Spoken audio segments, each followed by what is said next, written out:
Hello friends, मैं आनंद कुमार यहाँ पे बिहार बोर्ड के अंदर अभी भारतीय भवन का टॉपिक स्टार्ट करने वाले हैं। मतलब भारतीय भवन पे देखते हैं कि बिहार बोर्ड के अंदर बहुत सारा स्टूडेंट जो है इसके अंदर पढ़ाई करते हैं, इसी बुक को फॉलो करते हैं और इस बुक को फॉलो करने के बाद वो इस पे ज़्यादा भरोसा जताते हैं। तो हम यहाँ पे अभी भारतीय भवन के बायोलॉजी का, केमिस्ट्री का और फिजिक्स का तीनों का यहाँ पे अब हम यहाँ पे आप लोग को डिजिटल प्लेटफॉर्म के थ्रू पढ़ाई शुरू करवा रहे हैं, ताकि आपका जो एग्ज़ाम है वो भी एग्ज़ाम के पर्पस के थ्रू या आपका और जो क्लियरिटी आपको आ सके। इसके लिए हम यहाँ पे जो भारतीय भवन का हर एक लाइन जो है वहाँ पे पढ़ेंगे और हर एक लाइन पढ़ने के बाद हर एक लाइन का मीनिंग समझेंगे क्या होता है। यानी कहने का मतलब आपको यहाँ पे एक ब्रीफली ढंग से यहाँ पे आपको इस भारतीय भवन के अंदर पढ़ाया जाएगा और फिर आपको इसके बारे में सारा कुछ बताया भी जाएगा। तो चलिए हम यहाँ पे क्लास स्टार्ट करते हैं। और भारतीय भवन के अंदर सबसे पहला टॉपिक बायोलॉजी के अंदर जो पहला चैप्टर आता है वो आप लोग का आता है जैव प्रकर्म में। और इस जैव प्रकर्म को जब हमें पढ़नी होती है इस चैप्टर, तो ये चैप्टर हमें बहुत कुछ सिखाती है। हमारे लाइफ से जुड़ी हर वो बातें, किसी भी जीव से जुड़ी हर वो बातें इस चैप्टर के अंतर्गत हम लोग सीखने का काम करते हैं। जैसे कि बताया जाता है कि अगर आपको ये चैप्टर पढ़नी है, यानी कहने का मतलब आपको जैव प्रकर्म या पोषण ये चैप्टर आपको अगर पढ़नी है, तो इस चैप्टर को पढ़ने से पहले बताया जाता है कि इस चैप्टर को पढ़ने से पहले सबसे पहले आपको एक काम करनी होगी और वो काम ये है कि आपको सबसे पहले इस चैप्टर को पढ़ने से के लिए सजीव और निर्जीव के बारे में ज्ञान होना बहुत ज़्यादा जरूरी है। ये चैप्टर के अंदर सबसे पहला लाइन यह कहता है कि अगर आपको पोषण और जैव प्रकरण, पोषण एवं अन्य जैव प्रकरण को समझना है, तो आपको सबसे पहले किसकी समझदारी होनी चाहिए? सजीव और निर्जीव के बीच। यानी सजीव और निर्जीव के बीच की अंतर आपको ये चीज समझाने का काम करेगा कि जैव प्रकरण और पोषण क्या होती है।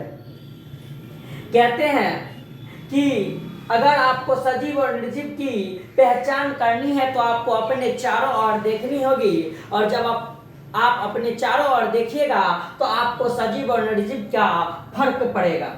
क्योंकि जब हम अपने चारों ओर देखते हैं तो हमें विभिन्न प्रकार की बताई जाती है कि वस्तुएं दिखाई पड़ती है। जैसे ऊपर देखेंगे तो आकाश, पहाड़, पौधे, जानवर, मकान, जमीन, पेड़ पौधे, चिड़िया, कीड़े मकोड़े, ऐसा बहुत सारा चीज हमारे आसपास दिखाई देती है। हाँ, आपका आंख जो है वो सही होना चाहिए, बचपन से आप अंधे नहीं होना चाहिए, फिर आपको ये सारा चीज दिखेगा। और जब आप इस आकाश, पहाड़, पौधे, जानवर, मकान, जमीन, चिड़िया, कीड़े मकोड़े को देखिएगा तो आपको वहां पे दिखाई पड़ेगा कि इसमें से कुछ जो है, जैसे कि आपको आकाश, पहाड़, मकान, जमीन, ये सारी चीजें आपको निर्जीव दिखाई देती है। ऐसे आप जानते हैं, इससे पहले आप पढ़ भी चुके होंगे कि जो ये सारी चीजें बताए, जो आकाश, पहाड़, मकान, जमीन, ये निर्जीव होती है। जबकि अगर और का बात करें, जैसे पौधे का, जानवर का, चिड़िया का, कीड़े मकोड़े का, ये सारा का सारा आपको क्या दिखाई देगी? सजीव दिखाई देगी।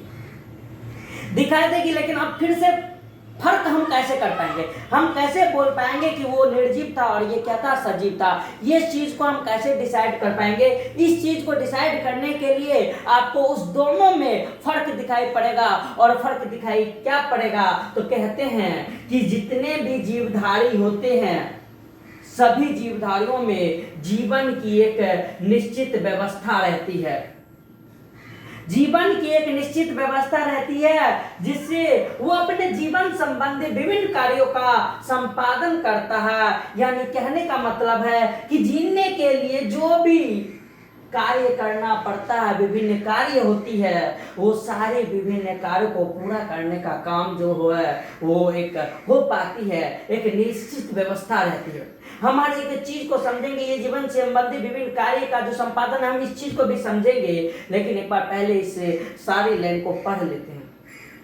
आगे जब इसके अंदर बात करते तो बताया जाता है कि जीवों में संपन्न होने वाली इन जैविक प्रक्रियाओं से हमें पता चलता है कि वे सजीव है। कैसे? तो उदाहरण देखिए बताता है कि उड़ती हुई चिड़िया को जब आकाश में उड़ते हुए देखते हैं, पंख फैला के जब उसको आकाश में उड़ते हुए चिड़िया को देखते हैं तो कहते हैं वो चिड़िया सजीव है। जब दौड़ते हुए जानवर को देखते हैं तो कहते हैं कि वो जानवर सजीव है, क्योंकि वो दौड़ने का कार्य कर रहा है।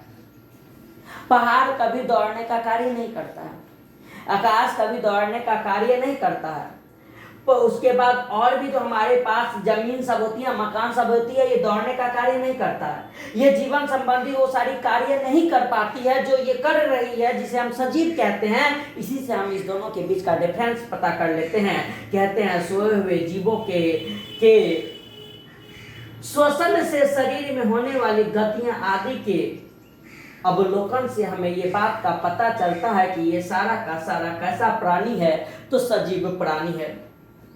यानी अब इस चीज को ये डिसाइड करवा रहा है कि हम किसको सजीव बोल रहे हैं और किसको निर्जीव बोल रहे हैं। सजीव में ऐसा कुछ क्रियाएं होती है जो कि निर्जीव में नहीं होती है, जिससे कि हम उसे सजीव का नाम दे दिए और इसके अंदर निर्जीव का नाम दे दिए। इसके अंदर एक खास प्रोसेस होती है, एक विशेषताएं होती है। दोनों के बीच में बहुत सारा अंतर जो होता है, वो अंतर एक दूसरे को दोनों को अलग करने के लिए जिम्मेदार होते हैं। कहते हैं कि अगर हम पौधे को देखेंगे तो पौधे भी एक समय के साथ साथ एक छोटे से बीज से बड़े वृक्षों में परिणत हो जाते हैं।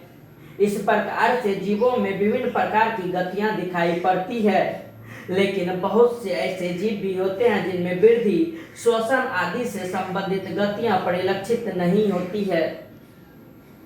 कहते हैं यही दोनों बात कह रहा है कि कुछ ऐसा भी जीव होते हैं जिसमें विभिन्न प्रकार की गतियां दिखाई पड़ती है। अब गतियां का मतलब ऐसा है कि उसके अंदर एक क्रियाएं होती है जिससे कि वो वृद्धि कर पाती है। जैसे कि बताया जाता है कि एक पौधा को जब हम पौधा का एक बीज को जब हम उसको एक जमीन में अंकुरन के लिए छोड़ते हैं, तो अंकुरन के बाद देखते हैं कुछ दिनों के बाद वो पौधा एक छोटे से बीज से वो बहुत बड़े पौधे में परिवर्तित हो गए हैं। यानी छोटे से बीज से पौधे का जो निर्माण हुआ वो एक प्रकार की गति है जो कि इसके अंदर दिखाई देती है, जो कि एक पौधे की विशेषताएं होती है। और फिर ये बात भी बताई जाती है कि बहुत सारे ऐसे भी हम लोग के पास बताया जाता है कि मतलब जीव है जिसमें वृद्धि, श्वसन आदि से संबंधित गतियां परिलक्षित नहीं होती है। हम अगर श्वसन कर रहे हैं तो हमें पता चलती है। कोई कुत्ता अगर शोषण कर रहा है तो उसका पता चलता है, लेकिन इस धरती पे बहुत सारे ऐसे जीव है जो कि गति करता है लेकिन शोषण करता है लेकिन पता नहीं चलता। जैसे कि हम एक कोशिका का बात करें, जो भी एक कोशिकीय जीव आप देखते हैं, उस एक कोशिकीय जीव के अंदर शोषण की क्रियाएं होती है या नहीं होती है, ये तो दूर की बात है, आपको एक कोशिकीय जीव दिखाई ही नहीं पड़ती है।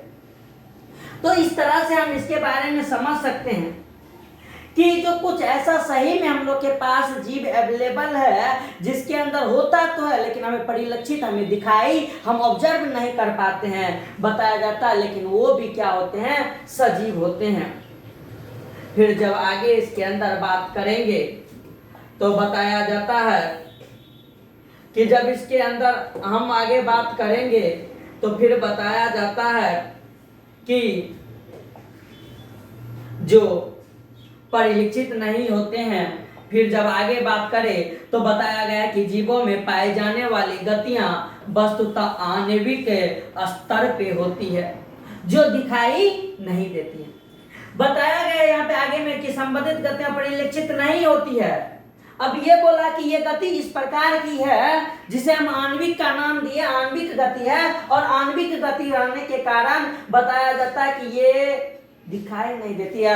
अब सवाल पैदा ले लेता है यहाँ पे कि सर जी आणविक स्तर क्या होता है या आणविक गति क्या होता है। मतलब एक बहुत छोटे से लेवल पे हम बात कर रहे हैं। अणु के लेवल पे अगर हम बात करें तो मॉलिक्यूल्स के अंदर जो कोई चेंजिंग होता है उससे जो कोई चीज का निर्माण होता है और वो जो फायदेमंद होता है किसी कोशिका के लिए, किसी जीव के लिए, उस विशेष पे हम बात करें। जैसे कि एक बात हम आपको बोलना चाह रहे हैं कि क्या आप कोशिका को वृद्धि करते हुए देख सकते हैं? नहीं देख सकते। अब सवाल पैदा लेती है कि उस कोशिका के अंदर जो वृद्धि होती है, तो कोशिका के अंदर वृद्धि होने से पहले उसके अंदर काफी केमिकल प्रोसेस होती है, केमिकल चेंजिंग होती है, और केमिकल चेंजिंग होने के बाद, रासायनिक अभिक्रिया होने के बाद वो अपना आकार बढ़ाने का काम करता है, साइज को बड़ा करने का कार्य करता है। अब कहते हैं कि गतियां वस्तुतः आणविक स्तर पे होती है, जो दिखाई नहीं देती है। कोशिका हमें दिखाई नहीं देती है, मतलब माइक्रो ऑर्गेनिज्म जो होती है वो हमें दिखाई नहीं देती है, जो एक कोशिका का होता है, तो उसके अंदर हम उस आणविक गति को कैसे देख पाएंगे? बताया जाता है इसी के कारण अभाव में विषाणु या वायरस को सजीव वर्ग में तब तक नहीं रखा जाता है जब तक कि ये किसी जीवित कोशिकाओं को संक्रमित कर आणविक गति नहीं दर्शाता है। बात अगर हम वायरस का करते हैं तो बताया जाता है कि वायरस एक ऐसा जीव है जो कहते हैं सजीव और निर्जीव के बीच का वो प्राणी है जो हवा में रहे तो निर्जीव, और किसी प्राणी के अंदर प्रवेश कर जाए तो सजीव का लक्षण दिखाना स्टार्ट कर देता है। तो सजीव का लक्षण दिखाता है कब? जब वो किसी सजीव वर्ग के अंदर चला जाए तब, लेकिन अगर बाहर रहे तो वो निर्जीव ही कहलाता है। आखिर ऐसे कैसे? तो कहने का मतलब वायरस के अंदर जो जेनेटिक मटेरियल होते हैं, वो जेनेटिक मटेरियल हवा के अंदर जब वायरस रहते हैं तो कहते हैं वो उसको रेप्लिकेशन करने के लिए, उसके अंदर जो जैविक क्रियाएं होती है वो जैविक क्रियाएं करने के लिए वो सारी चीजें अवेलेबल नहीं हो पाती है। लेकिन जैसे वो हम लोग के अंदर एज अ गेस्ट और हम लोग उसका एज अ होस्ट दोनों आपस में पारस्परिक संबंध बनाते हैं, तो वही वायरस हम लोग के शरीर के अंदर एंट्री करके हम इन लोग के अंदर से कहते हैं पोषण प्राप्ति करके वो आणविक गति दर्शाना स्टार्ट करता है, रेप्लिकेशन करना स्टार्ट करता है और बहुत सारा नंबर वहाँ पे वो अवेलेबल करवा लेते हैं। तो बताया जाता है कि किसी जीवित कोशिकाओं के संक्रमित कर आणविक गति नहीं दर्शाता है तब तक हम उसे सजीव नहीं कहते हैं। और जीवन के संचालन में आणविक गति की आवश्यकताएं होती है। आप जानते हैं कि जीवों का शरीर कोशिकाओं का बना होता है एवं इसके जीवदर्भ में विभिन्न प्रकार के अणु पाए जाते हैं।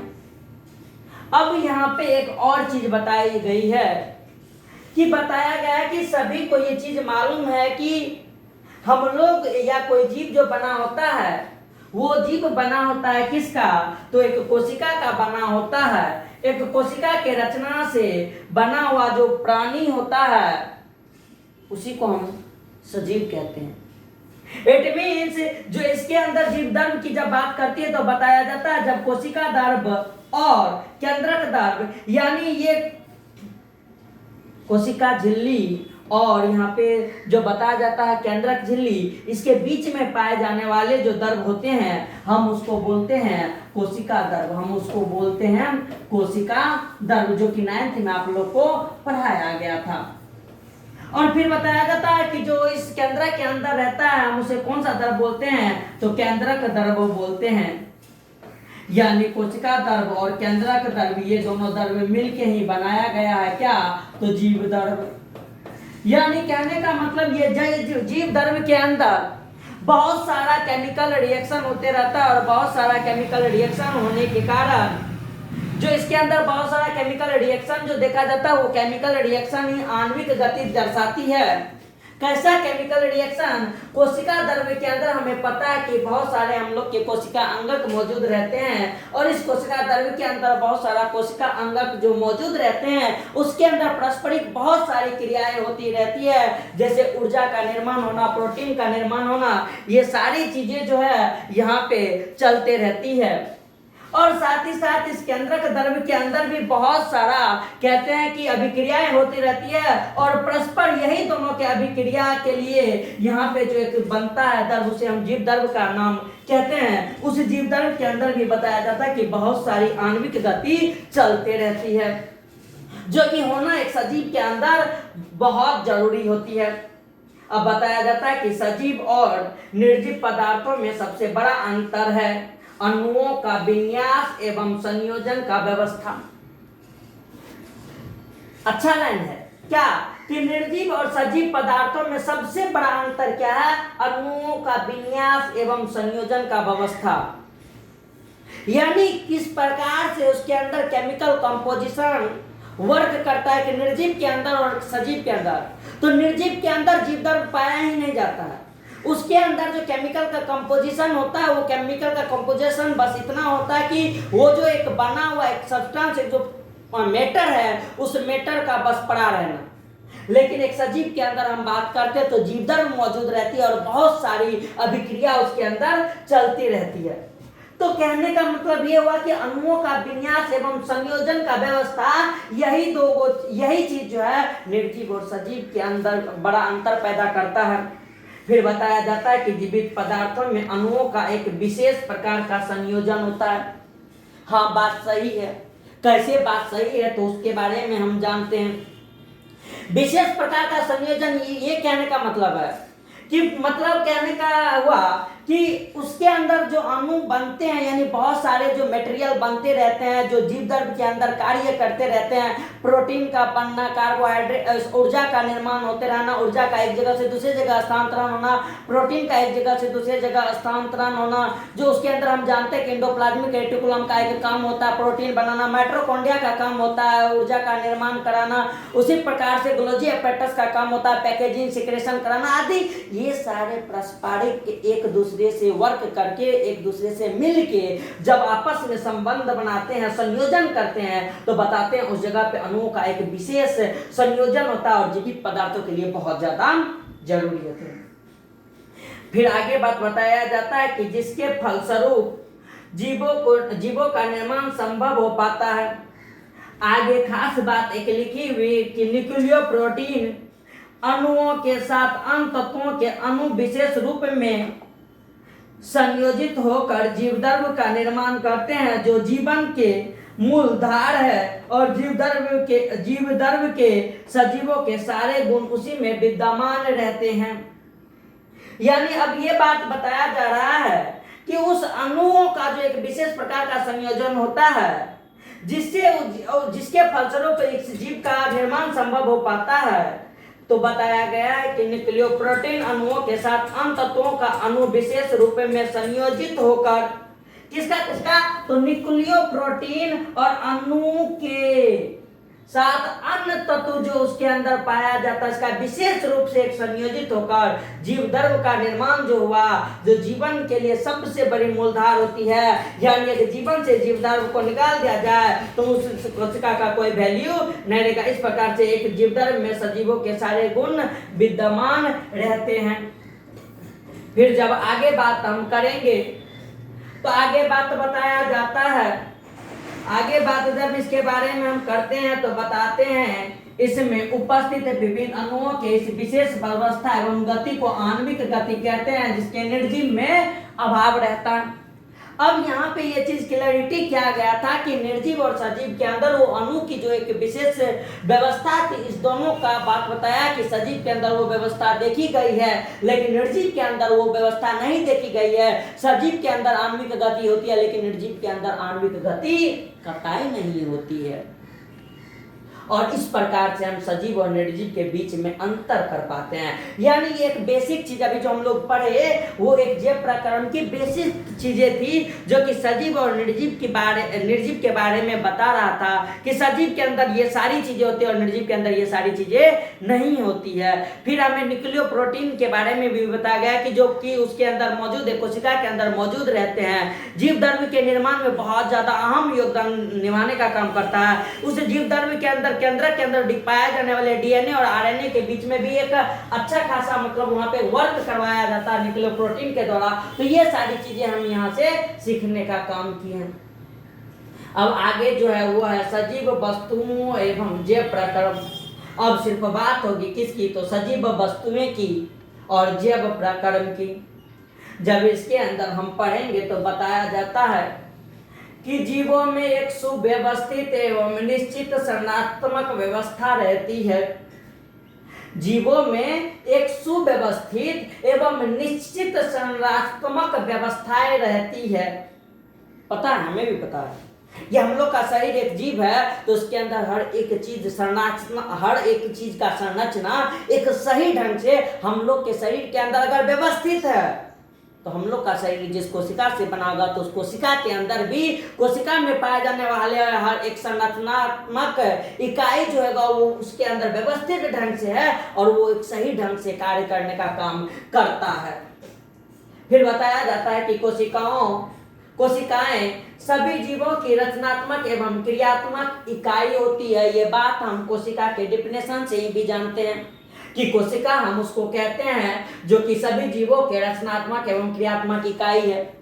यानी कहते हैं कि यही कोशिका के द्वारा किसी भी जीव का संरचना तैयार होता है। यही ही नहीं, संरचना के साथ साथ उसका रचना जो बनता है, यानी कहने का मतलब होता है रचनात्मक और क्रियात्मक। यानी जो संरचना बनता है उसका रचना जो हो रहा है वो तो ठीक, लेकिन उसके शरीर में कार्य जो होता है वो कार्य भी किसके थ्रू हो पाता है? कोशिका के थ्रू ही वो पाता है। इसलिए बताया जाता है कि कोशिकाएं वो चीज होते हैं किसी भी जीव का जो कि उसके रचना के साथ साथ उसके शरीर का, उसके बॉडी का कार्य भी करवाता है। इसलिए जीवों में कोशिकाएं जो होती है ये उसकी इकाई होती है।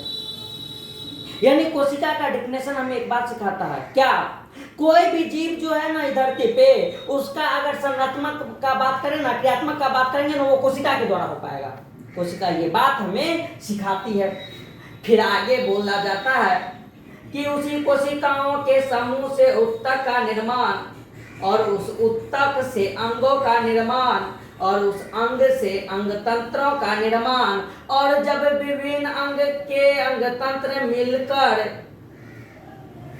मिल जाता है तो कहते हैं तो वहां पे एक जीव का निर्माण होता है।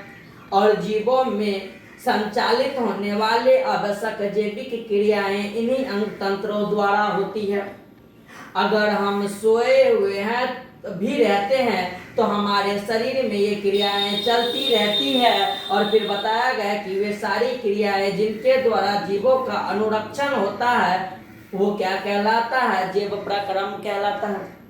यानी अब जाके हम ये बात समझे हैं कि वे सारी क्रियाएं जिनके द्वारा जीवों का अनुरक्षण होता है, हमारा बचाव हो पाता है, हमें जीने के लिए जो चीज की जरूरत होती है वो सारी चीजें जहाँ पूर्ति हो जाती है हम लोग के अंदर, तो उसी सारी चीजों को मिला के कहते हैं कि वो एक जैव प्रक्रम है। वो एक क्या है? जैव प्रक्रम। यानी जिंदा रहने के लिए वो क्रियाएं जरूरी है। उसी क्रियाएं के द्वारा हम लोग बच पाते हैं, हम लोग का बचाव हो पाता है। तो अब बताती है यहाँ पे एक चीज बताया गया कि कोशिकाओं से उत्तक, उत्तक से अंग, अंग से अंग तंत्र मिलकर जीवों का ऐसे ये निर्माण होता है। और वही सारी क्रियाएं जो होती है पारस्परिक ढंग से चलते रहता है। जैसे कि अगर हम इसको समझे तो हम जानते हैं कि एक मानव के लिए हम लोग के शरीर के अंदर पाचन तंत्र, श्वसन तंत्र, परिवहन तंत्र, नियंत्रण एवं समन्वय जो होता है वो, यानी तांत्रिक तंत्र का हम जो अगर तंत्रिका तंत्र का जो बात करते हैं वो सारी चीजें इसी के मेल से हम लोग के शरीर का निर्माण होता है और हमारा लोग का शरीर जो है सही ढंग से कार्य कर पाता है। आगे बताया गया है कि जैविक प्रक्रियाओं के संचालन, वृद्धि, टूट फूट को रोकने आदि कार्यों के लिए किसी भी जीव को ऊर्जा की आवश्यकता होगी और वो ऊर्जा प्राप्त करने के लिए खाद्य पदार्थ का उसे जरूरत होगी। और उसी खाद्य पदार्थ और जरूरत को पूरा करने के लिए जो क्रियाएं होती है या जीव जिसे प्राप्त करती है हम उसे पोषण का नाम देते हैं। और अपनी आवश्यकताओं एवं वातावरण के अनुरूप जीवों में विभिन्न प्रकार के पोषण विधियां होती है। अब ये बात कहती है हम जैव प्रक्रम में आगे बढ़ते जा रहे हैं, हम एक जीव के अंदर की एक वास्तविकता को जानने का कार्य कर रहे हैं कि कोई भी जो जीव होते हैं वो जीव को क्या चीज जीने के लिए किस चीज की जरूरत होती है। हमारे एक पॉइंट को पढ़ने जा रहे हैं जिसके अंदर ये बात बताया गया है कि किसी भी जीव के अंदर उसकी एक जैविक क्रियाएं जो होती है, यानी जीने की जो क्रियाएं होती है और अगर हो सके तो उसके जैविक क्रियाओं के साथ साथ उसके शरीर में कहीं टूट फूट हो गए, कहीं पे कुछ चीज के अंदर उसे वृद्धि करनी है, तो बताया जाता है इसके लिए जीवों को ऊर्जा की जरूरत होती है और ऊर्जा को वो प्राप्त करने के लिए खाद्य पदार्थ के ऊपर निर्भर करती है और खाद्य पदार्थ ही उसे उसी जरूरत को पूरा करती है और उसी खाद्य पदार्थ का नाम पोषण दे दिया है। और फिर ये भी बोला गया है कि इस वातावरण के अंदर अनेक जीवें हैं, यानी बहुत सारे जीव हैं, बहुत सारे जीव के अंदर पोषण की विधियां भी अलग अलग है और उसी पोषण के विधियां के द्वारा बताया जाता है कि वो अपना पोषण का कार्य कर पाता है। अर्थात वो अपना जब पोषण का कार्य कर पाता है तो बताया जाता है कि उस तरह से अलग अलग जीव के अंदर वो पोषण की विधियां हो गई और अब उसी हम पोषण के विधियां को पढ़ेंगे अभी आगे। जब फिर इसके अंदर जब आगे बात किया जाएगा तो बताया गया है कि पोषण की क्रिया से जीव प्राप्त करते हैं अपनी आवश्यकताओं एवं वातावरण के अनुरूप। जीवों में विभिन्न प्रकार के पोषण विधियां होती है। अब पोषण के द्वारा प्राप्त जटिल खाद्य पदार्थों का सरलीकरण विभिन्न चरणों में उपचयन एवं अपचयन और इंग्लिश में ऑक्सीडेशन एवं रिडक्शन अभिक्रियाओं के द्वारा होता है और इसी प्रक्रम को अब आगे हम श्वसन के नाम से जानते हैं।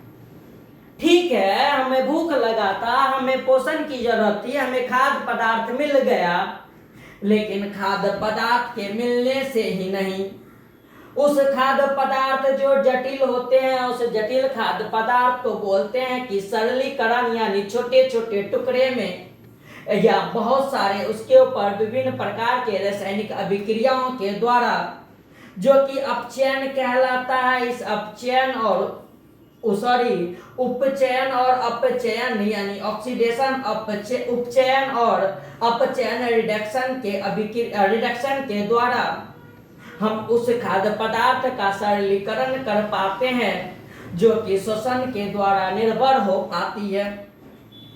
फिर बताया गया है कि इसमें ऑक्सीजन का उपयोग होता है एवं ऊर्जा मुक्त होती है। यानी ये बात बताई जाती है कि जब हम श्वसन लेते हैं, श्वसन की जो जरूरत होती है उस श्वसन की जरूरत होने का क्या रीजन है, तो उस श्वसन के द्वारा हम इस वातावरण से ऑक्सीजन को लेने का कार्य करते हैं और ऑक्सीजन को लेने के बाद वो ऑक्सीजन हम लोग के कोशिका द्वारा उपयोग की जाती है और उसी से ऊर्जा जो होती है वो मुक्त होती है।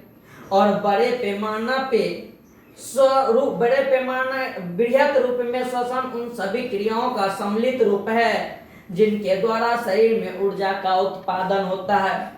यानी आज समझ में ये बात भी आप लोग को आ जाना चाहिए कि श्वसन की जरूरत इसलिए है जिंदा रहने के लिए क्योंकि श्वसन से हमें ऑक्सीजन मिलती है और वो ऑक्सीजन के विधि द्वारा ऑक्सीकरण होता है जिससे हम लोग का खाद्य पदार्थ का सरलीकरण होके उसमें रहने वाली ऊर्जा का वहां से खाने का मतलब रिलीज होता है जो कि हम लोग के शरीर के लिए बहुत ज्यादा जरूरी होती है।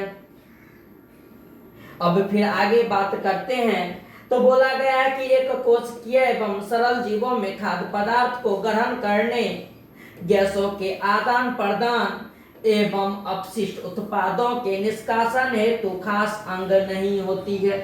अरे कैसे होगी खास अंग, कैसे उसके अंदर निष्कासन होगा, निष्कासन एक खास अंग से होगा, कैसे अपशिष्ट उत्पादों का जो रिलीजिंग होगा वो एक खास अंग से होगा, गैसों के आदान प्रदान के लिए खास अंग होगा। जैसे हम लोग का बात करें तो श्वसन के लिए फेफड़ा पाया जाता है, अपशिष्ट पदार्थ को छानने के लिए किडनी पाई जाती है, तो क्या उसके अंदर ऐसी व्यवस्था है? तो नहीं है। क्यों नहीं है? तो अरे भाई एक कोशिका का वो है और उस एक कोशिका में अंग कहाँ से बन जाएगा, और जब अंग बन जाता तो वो कोशिका क्यों रहता, फिर उस तो कोशिका से उत्तक से अंग का निर्माण होता। तो कहने का मतलब ये सारी विशेष प्रकार की वो व्यवस्थाएं नहीं होती है जो कि उसे एक खास कार्य उसके द्वारा करवाया जाए।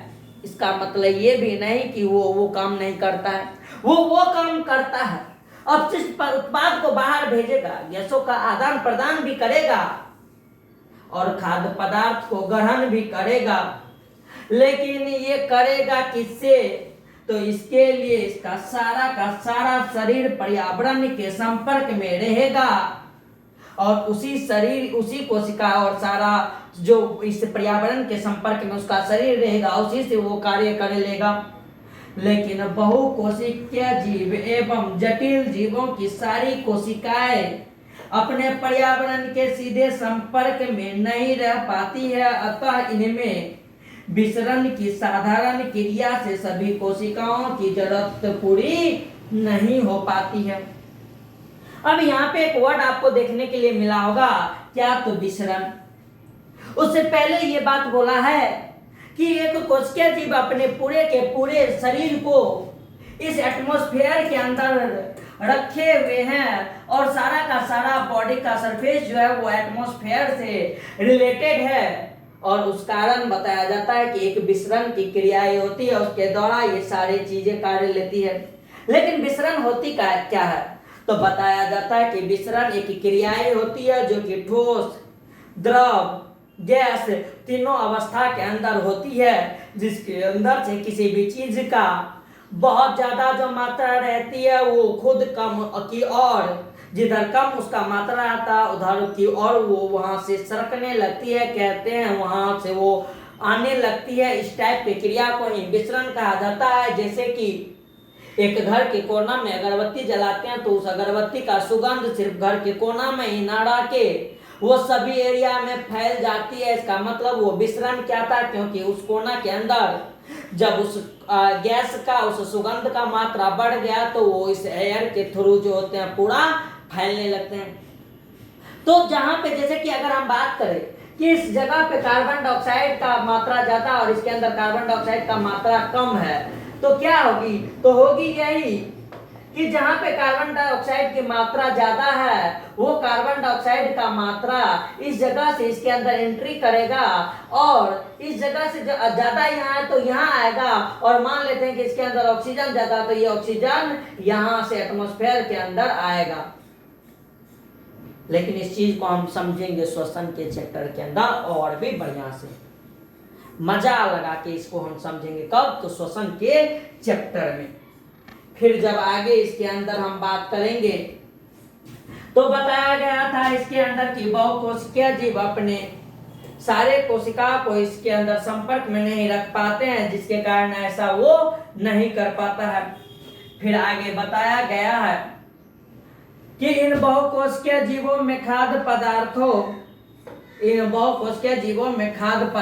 एवं गैसों के परिवहन के लिए परिवहन तंत्र होते हैं और इसके द्वारा खाद्य पदार्थ एवं गैस शरीर के एक हिस्से से ग्रहण करने वाले स्थान से दूसरे हिस्से में स्थानांतरित होते हैं। फिर उसके बाद ये भी बताया गया है कि विभिन्न जैविक क्रियाओं के फलस्वरूप जीवों में कई प्रकार के हानिकारक अपशिष्ट उत्पाद, हार्मफुल वेस्ट प्रोडक्ट भी बनते हैं, जिनको शरीर से निष्कासन करना जरूरी है, जो कि उत्सर्जन की क्रियाएं से होती है। अब सरल एक कोशिकीय जीवों में यह विसरण क्रिया द्वारा आसानी से संपन्न होता है, जबकि बहुकोशिकीय जीवों में इसके लिए विशिष्ट अंग रहती है। इस प्रकार सजीव में पोषण, श्वसन, परिवहन, उत्सर्जन आदि जैव प्रक्रम होते रहती है और इसके अतिरिक्त सभी जीवधारी जनन के द्वारा अपने जनसंख्या में वृद्धि भी करते हैं। सजीवों में नियंत्रण एवं समन्वय, कंट्रोल एवं कोऑर्डिनेशन, उत्तेजनशीलता यानी इरिटेबिलिटी आदि क्रियाओं भी पाई जाती है और इन क्रियाओं के आधार पर सजीव वस्तुएं निर्जीव से अलग की जा सकती है। यानी ये चीज अभी तक जो पढ़े थे वो इसका एक बेसिक चीज है, लेकिन इस बेसिक चीज को हम और बेसिक से समझने का काम करते हैं और अपने ढंग से जब इसको समझेंगे तो बोला था ये क्या कि सबसे पहले तू पोषण कर और फिर उस पोषण के बाद तू जो है श्वसन कर, क्योंकि रीजन था कि इस पोषण से पोषक तत्वों को ऊर्जा में बदलने के लिए, इस पोषक तत्व को ऊर्जा में बदलने के लिए इस शोषण की जरूरत थी, क्योंकि इस शोषण से ऑक्सीजन इसके अंदर जाएगा तो ये यहाँ से क्या बनाएगा, ऊर्जा का निर्माण करेगा।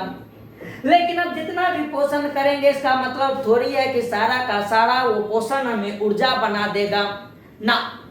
उसमें बताया जाता है कि बहुत सारा अपशिष्ट पदार्थ भी बच जाता है, यानी इस पोषक तत्व से जो ऊर्जा बना सो बना, और जो बच गया वो हम लोग का कौन सा है, तो उत्सर्जन वाला चीज है। कौन सा है, तो उत्सर्जन। लेकिन दिक्कत है कि क्या आपके शरीर में ऊर्जा बन जाने के बाद वो एक जगह पे रहेगा?